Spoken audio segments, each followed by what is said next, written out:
Hello students, आज की class में आपका स्वागत है। युद्ध और 1917 की क्रांतियाँ। इस प्रकार दमन चक्र जो रूस का चला उसमें सीमित सुधारों भी किए गए। इससे कुछ वर्षों तक शांति तो बनी रही, लेकिन 1912 के बाद फिर से यहाँ पर हड़तालें और किसानों के विद्रोह होने लगे और इसी बीच 1914 में प्रथम विश्व युद्ध शुरू हो गया। तो पुनः इन लोगों को, जो किसानों के विद्रोह थे, वे शांत हो गए और देश में देशभक्ति की लहर दौड़ गई और लोग जार का समर्थन करने लगे था। जो वहाँ का सम्राट थे उसका समर्थन करने लगे, लेकिन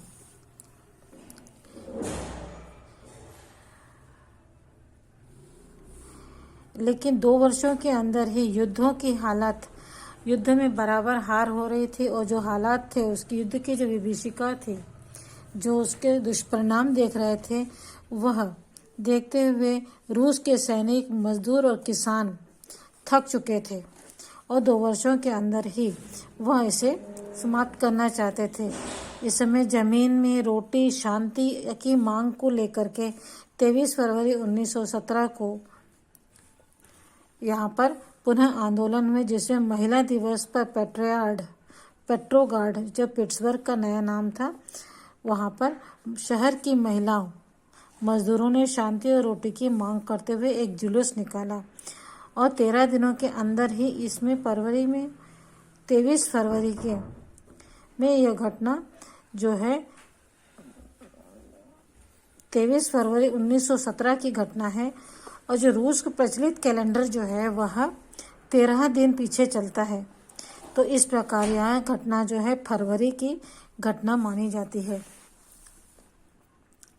इसके तुरंत बाद पूरे शहर में इन मांगों के समर्थन में मजदूर और सैनिकों ने जुलूस निकाले और सैनिकों व पुलिस ने प्रदर्शनकारियों के विरुद्ध कोई भी कार्यवाही करने से मना कर दिया और हर कारखाने के मजदूरों की सभाएं हुई, जिनमें उन्होंने रूस के हालातों पर चर्चा हुई और जनप्रतिनिधि चुन करके शहर प्रत्येक पंचायत से भेजने लगे। जो सोवियत है, वह सोवियत जो है हमारे देश का पंचायत जैसा एक क्षेत्र हुआ करता था, जैसे हमारे ग्राम पंचायतें वगैरह हैं। इस प्रकार पंचायत जैसा एक शब्द होता है जिसका रूसी अर्थ है सोवियत। वहाँ के लोगों को अपने एक प्रतिनिधि चुन करके भेजे गए और कारखानों के जो मालिक थे, कारखानों का संचालन करने वाले मालिकों को उन्होंने अपने हाथ में ले लिया, अर्थात कारखानों का संचालन भी वे स्वयं करने लगे और खुद निर्णय लेते और उनका क्रियान्वयन करते थे। उनके प्रतिनिधि से अपेक्षा थी कि वे सोवियत सदस्यों के विचारों को अनुरूप शहर सोवियत कारखाने में काम करें। जो भी प्रतिनिधि चुन के जाते थे वे चाहते थे कि उन्हीं के अनुसार कार्य हो और यदि ऐसा नहीं होता था तो उन्हें बदल दिया जाता था।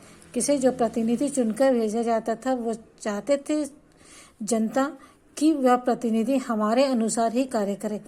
यदि ये प्रतिनिधि इनके अनुसार कार्य नहीं करते थे तो इन्हें बदल दिया जाता था और दूसरा नया प्रतिनिधि उसकी जगह चुन के रख दिया जाता था। और शहर और सोवियत में इसी तरह के सैनिकों ने अपनी अपनी टुकड़ी के सोवियत बनाए और अपने अफसरों को कैद कर लिया। सैनिकों ने भी ऐसे ही सोवियत की तरह ही छोटी छोटी टुकड़ियां बनाई और उन्होंने अपने अधिकारियों को कैद कर लिया और अपने सैनिकों ने उन्हें सैनिकों के कहे अनुसार ही काम करने के लिए मजबूर किया गया।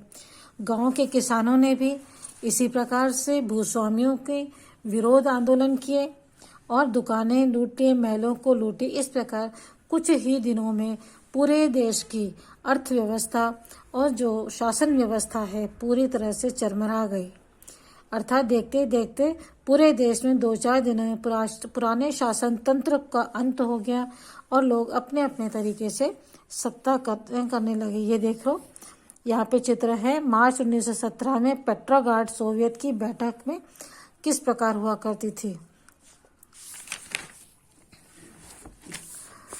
जार को गद्दी छोड़नी पड़ी थी। पेट्रोगार्ड में सोवियत और वहां के जनसामान्य के आक्रोश को देखते हुए उन्हें डूमा ने जार से आग्रह किया कि वह गद्दी छोड़ दे और डूमा को नया मंत्रिमंडल गठित करने की अनुमति दी गई। जार की सेना से भी विद्रोह फैल गया, जार की सेना में भी विद्रोह फैल गया और इस प्रकार से 2 मार्च 1917 और जो वर्तमान कैलेंडर है के अनुसार यह जो है 15 मार्च की गद्दी त्यागनी पड़ी। इस प्रकार जार को इन विद्रोहों के चलते अपनी गद्दी त्यागनी पड़ी और इस घटनाक्रम को फरवरी क्रांति का नाम दिया गया। डूमा में मध्यम वर्गीय सदस्यों ने एक मंत्रिमंडल का गठन किया जिसे अस्थायी सरकार कहा गया। यह अस्थायी सरकार जो इसलिए थी क्योंकि सभी चाहते थे कि सार्वभौमिक मताधिकार के आधार पर चुनी हुई संविधान सभा गठित हो जिसके नियमानुसार स्थायी सरकार बने। अस्थायी सरकार बनाई गई ताकि यह अस्थायी सरकार जो है वह सार्वभौमिक मताधिकार के आधार पर संविधान सभा का निर्माण करे और उसके लिए नियमानुसार स्थायी सरकार बनाए। लेकिन अस्थायी सरकार ने क्या किया, इसमें कोई भी मदद नहीं की और वास्तव में यह क्षेत्र के न तो नियंत्रण कर सकी अस्थायी सरकार, न ही युद्ध विराम कर सकी और न ही पुराने स्थान जो शासकों थे उनके अनुसार कोई कार्य कर सके। समाजवादी दलों ने प्रतिनिधि भी कर रहे थे। 3-4 समाजवादी दल थे जिनके प्रतिनिधि थे वही शासन व्यवस्था को चला रहे थे। ऐसी स्थिति में इस बीच यह स्पष्ट हो रहा था कि जो अस्थायी सरकार है न तो वह युद्ध रोकना चाहती है और न ही जमीनों का वितरण को लेकर वह किसी प्रकार के गंभीर है और न ही वो कालाबाजारी रोक पा रही थी, न ही सबको वहाँ भोजन की उपलब्धि हो पा रही थी। ऐसी स्थिति में विभिन्न बहाने बनाकर वह संविधान सभा को गठन भी नहीं कर रही थी। इसी बीच साम्यवादी व्लादिमीर लेनिन के नेतृत्व में वाली बोल्शेविक पार्टी ने मजदूरों व सैनिकों के बीच अस्थायी सरकार के विरुद्ध प्रचार किया और उसको उसके खिलाफ विद्रोह करने के लिए भड़काया। लेकिन लेनिन का मानना था कि मध्यम वर्ग यहाँ पर बहुत कमजोर है, इसलिए यहाँ पर किसी भी प्रकार से शासन व्यवस्था, लोकतांत्रिक शासन व्यवस्था स्थापित नहीं कर पाएंगे और वास्तविक शांति की इन्हें इसलिए सोवियत जिनके पास वास्तविक शक्ति थी को सत्ता हथिया लेनी चाहिए और बोल्शेविक पार्टी को नेतृत्व करना चाहिए। शुरू में मजदूरों ने लेनिन के इस विचार का विरोध किया, मगर जैसे जैसे समय बीतता गया और अस्थायी सरकार की कमजोरियां लोगों के सामने आने लगी तथा युद्ध में हार का सामना करना पड़ा, तब वे बोल्शेविक विचारों वाले लेनिन की बातों का समर्थन करने लगे थे। और अक्टूबर 1917 को बोल्शेविक पार्टी के नेतृत्व में पेट्रोग्राड सोवियत ने अस्थायी सरकार को हटाकर क्रांतिकारी सरकार का गठन किया। इस प्रकार बोल्शेविक पार्टी ने जो पेट्रोग्राड की सोवियत सरकार थी, जो अस्थायी सरकार थी, उसे हटा करके क्रांतिकारी सरकार का गठन किया और अगले दिन रूस के सोवियतों की सभा में लेनिन ने सरकार की घोषणा की और इसलिए दूसरे दिन ही सोवियत रूस की सोवियतों की सभा में लेनिन ने कुछ घोषणाएं की जो कि इस प्रकार थी। 2 महत्वपूर्ण ऐलान किए उन्होंने। पहला था शांति संबंधित ऐलान जिसमें युद्ध विराम और लोकतांत्रिक शांति की अपील की गई और दूसरा था जमीन संबंधित ऐलान जिसमें भूस्वामियों की जमीन को राष्ट्रीयकरण और किसानों को जमीन का वितरण का निर्णय लिया गया। अर्थात भूस्वामी जो थे उनसे या जमींदारों की जितनी भी जमीन थी वह उनसे छीन करके वह किसानों को बांट दी जाएगी। इस प्रकार के 2 निर्णय जो है लेनिन ने किए। वहाँ के भूस्वामियों की जमीनों को आपस में बांटने का अधिकार कर लिया और वहाँ जो भी गांव थे, गांव में जो भी जमीनें थी भूस्वामियों के पास में, जमींदारों के पास, लेनिन ने यह उन्हें अधिकार दिया कि अपने भूस्वामियों से जमीनों को आपस में छीन लो और आपस में बांट लो। और दूसरी ओर कारखानों में जो मजदूर थे उनकी समितियों को कारखानों के संचालन में भागीदारी भी दी गई, अर्थात जो कारखाने चला रहे थे मालिक, उनके साथ किस मजदूरों की भी भागीदारी हो, इस प्रकार के ऐलान लेनिन ने किए। और चंद ही दिनों में देखा गया कि पुरानी शासन व्यवस्था और नौकरशाह और पुलिस की जगह सोवियत ने शासन स्थापना की व्यवस्था अपने हाथ में ले ली थी।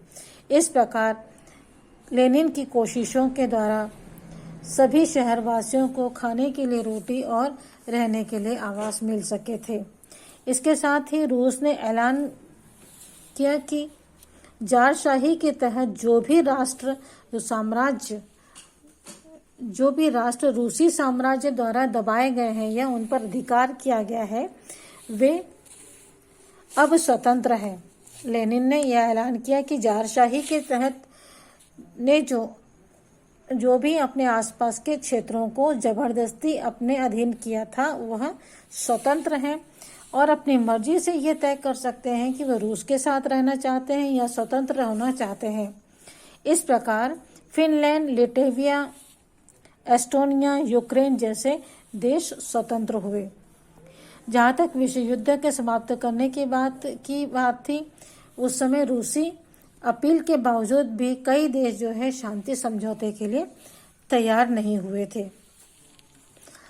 युद्ध से रूस तो 1917 में क्रांति के बाद रूस जो है प्रथम विश्व युद्ध से हट गया था, परंतु उसके बावजूद भी रूस ने ऐलान किया कि वह युद्ध से हट रहा है और आप सभी भी युद्धों को समाप्त करने की बात कही। लेकिन रूस की इस अपील के बावजूद भी कोई भी देश शांति समझौता करने के लिए तैयार नहीं हुआ। ऐसे में रूस ने जर्मनी में से मार्च 1918 में एक समझौता करके युद्ध समाप्त किया। लेकिन इस संधि के द्वारा रूस को बहुत अधिक जमीन जो है जर्मनी को देनी पड़ी थी। अपनी जमीन जो है बहुत सी जर्मनी को युद्ध विराम के द्वारा देनी पड़ी थी। 1918 से 1922 के बीच युद्ध रूस में पुराने भूस्वामी और सेनापतियों ने नई सरकार के विरुद्ध गृह युद्ध छिड़ गए। इस समय 1918 से 1922 के बीच रूस में गृह युद्ध छिड़ा और इस गृह युद्ध को ब्रिटेन, फ्रांस, अमेरिका आदि देशों का भी समर्थन प्राप्त था, क्योंकि इन देशों को डर था कि यदि यहाँ पर साम्यवादी सरकार स्थापित हो जाएगी तो अन्य देशों में भी इस प्रकार की शासन व्यवस्था के लिए प्रयास हो सकते हैं। लेकिन 1922 तक रूस की सरकार इन सभी देशों को पूरी तरह हरा पाई और इस बीच पुराने साम्राज्य के कई हिस्से जो स्वतंत्र हो गए थे, अर्थात फिनलैंड, लिथुआनिया, एस्टोनिया, यूक्रेन आदि देश जो स्वतंत्र हुए थे, वे सभी पुनः रूस के साथ आ गए और इस प्रकार USSR अर्थात सोवियत समाजवादी देश का संघ की स्थापना हुई। स्टालिन 1924 में लेनिन की मृत्यु हो गई और उसके पश्चात जोसेफ स्टालिन के नेतृत्व संभाला और कुछ ही वर्षों में वह साम्यवादी पार्टी और सोवियत रूस को सर्वशक्तिशाली नेता बन गया। नेतृत्व संभालते ही उन्होंने उसकी नीतियों का विरोध करने वाले कई नेताओं को मार डाला। स्टालिन ने जो उनकी नीतियों का विरोध करता था उसे मार डाला और स्टालिन की मृत्यु जो है 1953 में मृत्यु तक सोवियत साम्यवादी पार्टी और सोवियत संघ का तानाशाह बना रहा। इस प्रकार स्टालिन, लेनिन की मृत्यु के बाद स्टालिन यहाँ का सम्राट बना और उन्होंने भी बड़ी बेरहमी से, बड़ी क्रूरता से शासन किया और कई नेताओं को मार डाला। इसी बीच औद्योगिकरण भी हुआ। रूसी क्रांति के बाद रूस के सारे बैंकों का और कारखानों का और खदानों को शासकीय संपत्ति घोषित कर दिया गया। और निजी संपत्ति जो है वह पूरी तरह से समाप्त कर दी गई। 1924 के बाद सोवियत रूस के सामने आर्थिक विकास और औद्योगिकरण एक चुनौती थी। चुनौती के कारण औद्योगिकरण चुनौती थी। युद्ध, क्रांति और गृह युद्ध से ध्वस्त आर्थिक व्यवस्था को पुनः पटरी पर लाना चाहते थे और इस उद्देश्य से 1928 में सोवियत रूस ने नियोजित विकास शुरू किया और औद्योगिकरण के लिए विशेष जोर दिया और इसके लिए उन्होंने विदेशों से धन और तकनीकी विशेषज्ञों का अभाव था और ऐसे पहले विदेशी से विशेषज्ञ बुलाए गए। इसके लिए पहले तो वहाँ से विदेशों से विशेषज्ञ अर्थात वैज्ञानिक बुलाए गए और उनकी मदद से उद्योगों को निर्मित किया गया। और जहाँ तक धन का सवाल था, और धन जो है उन्होंने अपने ही स्रोतों से प्राप्त किया, न कि विदेशी स्रोतों से। स्वयं के स्रोतों से ही धन की व्यवस्था की और इसके लिए उन्होंने क्या किया, किसानों पर कर लगाए और जितनी भी बचत थी उसे पूरा उद्योगों में झोंक दिया। पहले तो उन्होंने किसानों पर कर लगाए और जो मजदूर रखे उन्हें बहुत कम वेतन पर मजदूरी पे रखा गया। यह माना गया कि यदि उद्योगों का विकास होगा से बाद में मजदूरों व किसानों को इसका फायदा मिलेगा। और 1928 के बाद रूस में औद्योगिकरण तेज हुआ और इस में भारी उद्योग, लोहा इस्पात, बिजली, मशीन आदि के उत्पादन पर विशेष जोर दिया गया। इस प्रकार अपनी कठोर नीतियों के कारण 1940 तक सोवियत संघ एक ताकतवर औद्योगिक देश बन गया। अभी यहाँ पर यह ताकतवर औद्योगिक देश तो बन गया, लेकिन यहाँ की जो कृषि थी अभी भी उतनी उन्नत नहीं थी। इसलिए अब 1917 के बाद जो इन्होंने भूस्वामियों से जमीनें किसानों के बीच वितरित की थी और अधिकांश किसान जो थे मध्यम दर्जे के किसान बन गए और कुछ बड़े किसान भी बने, लेकिन खेती की स्थिति बहुत खराब थी। उनके खेती करने के तरीके भी पारंपरिक थे अर्थात पुराने थे और उत्पादन भी इनसे कम होता था। इस बात को देखते हुए स्टालिन ने कृषि क्षेत्र में बदलाव लाने के लिए प्रयत्न किए और उन्होंने किसानों से कहा कि वे अपने सभी खेतों को सामूहिकरण करें और सामूहिक कृषि करने का प्रयत्न करें। अधिकांश किसान तो मान गए, लेकिन कुछ बड़े किसान और कुछ छोटे मध्यम किसान जो थे वे इसके लिए तैयार नहीं हुए और स्टालिन की इस नीति का विरोध किया। विरोध करने वाले सभी किसानों को जोर जबरदस्ती की गई और वे लाखों की संख्या में गिरफ्तार भी किए गए। कईयों को काला पानी भेज दिया गया और कई जो है मार डाले गए।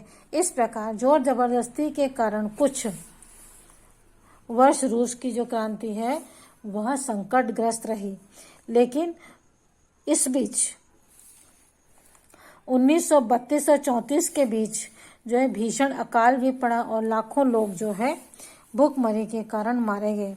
लेकिन 1936 तक कृषि का सामूहिकरण पूरा हुआ और रूस में निजी खेती लगभग पूरी तरह से समाप्त हो गई और 1937 के बाद कृषि का विकास हुआ और वहाँ औद्योगिकरण का फायदा उठाते हुए अपनी उत्पादकता में भी तेजी लाए। इस प्रकार कठोर नीतियों के चलते रूस के शासकों ने अपने देश में आर्थिक उन्नति से अपने आप को उबार सके थे और औद्योगिकरण भी किया, कृषि को भी सुधार किया। इस प्रकार से हम देखते हैं कि किस प्रकार से कुछ ही वर्षों में रूस ने अपने आप को एक औद्योगिक और ताकतवर देश के रूप में स्थापित किया। क्रांति के बाद सोवियत रूस के विकास की ओर को लेकर काफी विवाद रहा और विरोधाभास भी हुआ। कई इतिहासकारों का इस ओर ध्यान आकृष्ट किया और उनका कहना था कि इतिहास में अभिजात भूस्वामियों, व्यापारियों और शाही दरबारियों के बिना गरीब मजदूर व किसान एक नए समाज की रचना की है। इसलिए यह समाज के सभी को भोजन, इसीलिए सभी को समाज में भोजन, शिक्षा, स्वास्थ्य, आवास आदि जरूरी सुविधाएं पहुंचे समान रूप से बनी है, क्योंकि मध्यम वर्ग के लोगों ने नहीं बल्कि गरीब जनता ने, मजदूरों ने ही यहाँ पर क्रांतियां की, किसानों ने क्रांतियां की, जिस वजह से यहाँ पर लोगों को समाज में सभी सुविधाएं प्राप्त हुई हैं। लोगों को बेरोजगारी समाप्त हुई, सबको काम मिला और 1929 से 32 के बीच पूंजीवादी देशों में जो भीषण आर्थिक मंदी आई उसका रूस पर कोई प्रभाव नहीं पड़ा। क्यों नहीं पड़ा? क्योंकि रूस ने अपने औद्योगिकरण के लिए, अपने देश के विकास के लिए किसी भी प्रकार से दूसरे देशों से धन नहीं लिया था और उसने जो अपने देश का औद्योगिक विकास किया उसे स्वयं की पूंजी लगाई थी। इसीलिए विदेशों की मंदी अर्थात आर्थिक मंदी का प्रभाव रूस पर नहीं पड़ा था। महिलाओं को समाज में सम्मान भी मिला, निरक्षरता दूर हुई और सभी को समान शिक्षा की व्यवस्था हुई। महिलाओं को समान अधिकार और वोट डालने का अधिकार भी मिला। यहाँ पर पढ़ाई के साथ साथ शारीरिक श्रम की उत्पादकता पर भी जोर दिया गया। 1940 तक आधुनिक शक्ति के रूप में रूस जो है पूरी तरह से उभर कर सामने आया, लेकिन जो राजनीतिक व्यवस्था रूस में बनी वह बहुदलीय प्रणाली की जगह एक साम्यवादी दल को ही मान्यता प्राप्त थी। रूस में एक से अधिक दल नहीं है, राजनीतिक दल एक ही है, साम्यवादी दल। उसके अलावा और कोई भी शासन यहाँ पर राजनीतिक दल नहीं है। यहाँ की शासन व्यवस्था की आलोचना करने तथा वैकल्पिक सोच प्रस्तुत करने के पर भारी रोक लगा दी थी और अक्सर शासन की नीतियों का विरोध करने वाले, चाहे वह साम्यवादी दल के ही क्यों न हो, उन्हें देशद्रोह के आरोप में गिरफ्तार किया जाता था और मार डाला जाता था। रूस में देश की शासन व्यवस्था के और शासन चलाने वाले लोगों के आलोचना करने का अधिकार नहीं था। उन्हें उनकी किसी भी बात का बुरा बोलने या बुराई करने का अधिकार नहीं था, या कोई दूसरी सोच रखने का अधिकार जो था और उसे प्रस्तुत करना। यदि सरकार कोई काम कर रही है उसे छोड़ करके आप कोई दूसरी बात सोचते हो और उसके बारे में आप अपनी सोच को प्रस्तुत करते हो, इस बात पर बिल्कुल रोक लगा दी गई थी। अक्सर शासन की जो भी नीतियां हैं उसके विरोध में बोलने वाले को साम्यवादी दल, चाहे वो साम्यवादी दल का ही क्यों न हो, उसे देशद्रोह माना जाता था और गिरफ्तार कर लिया जाता था या तो उसे मार डाला जाता था। और इस तरह से जहां एक और गरीबों को राजनीति में भाग लेने का अधिकार प्राप्त हुआ,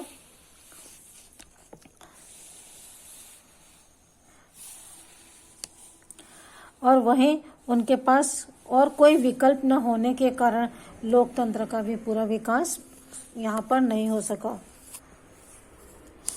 इस प्रकार सोवियत रूस में इस साम्यवादी सरकार की स्थापना से उसमें उन्नति भी हुई, औद्योगिकरण भी हुआ और 1940 तक जो है सोवियत रूस एक शक्तिशाली शासन के रूप में या शक्तिशाली और ताकतवर देश के रूप में उभर कर सामने आया। तो बच्चों इस वीडियो में इतना ही, अगले वीडियो में हम इसके आगे देखेंगे। Okay, bye.